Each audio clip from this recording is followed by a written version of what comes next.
అందరికీ praise lord. ఇప్పుడు నేను కొండలు మరియు పర్వతాల గురించి చెప్పబోతున్నాను.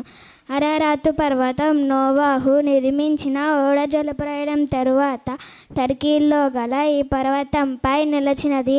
ఆదికాండము 8:4.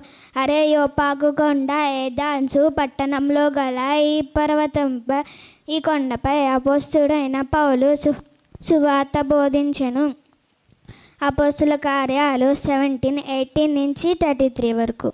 సినాయి పర్వతము ఇది హోరేబు పర్వతం యొక్క శిఖరాగ్ర ప్రదేశము. ఇచ్చటనే మోషే దేవుని యొద్ద నుండి 10 ఆజ్ఞలు స్వీకరించును. నిర్గమాకాండము 21-17 వరకు. హోరుకొండ కాదేశ్ బర్నేయకు సాన్యము గల ఈ కొండపై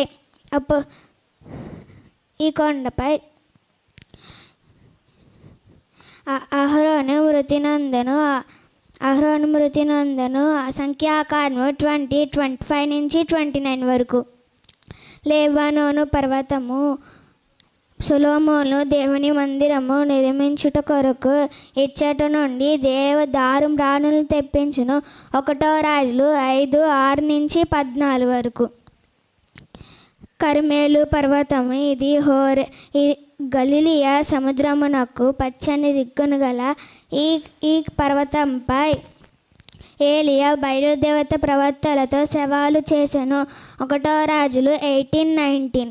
గిలాదు కొండ గలిలియా సముద్రమునకు ఆగ్నేయం గల ఈ కొండపై యాకోబు మరియు లాబానులు తమ నిబంధనలు చేసుకునేది.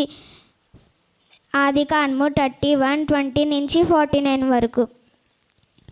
హెర్మేలు కొండ నజరేతు గ్రామమునకు నైరుతు దిక్కును గల ఈ కొండపై యేసుక్రీస్తు రూపాంతర చెందును. మత్తాయి 17:1. గోల్గతా కొండ కాపాల స్థలమును అర్థమిచ్చు. ఈ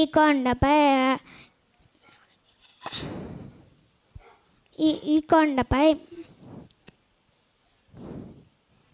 రక్షకుడు శిలువ వేయబడును. మత్తాయి 27:33. హోరేబు పర్వతం ఈ పర్వతంపై ఒక మండుచున్న పొద నుండి మోషే తన కర్తవ్యం స్వీకరించును. నిర్గమ 3:1. ఇచ్చట గల ఒక బండ నుండి మోషే నీళ్లు రప్పించును. నిర్గమ 17:6. మోరియా పర్వతము ఇది అబ్రహాము ఇస్సాకును ఇంచుమించుగా బలి అర్పించిన ఈ పర్వతంపై ఈ పైననే మరియు సొలొమోను దేవుని మందిరము నిర్మించింది కూడా ఈ పర్వతం పైననే. ఆదికాండము 22:2. Thank you.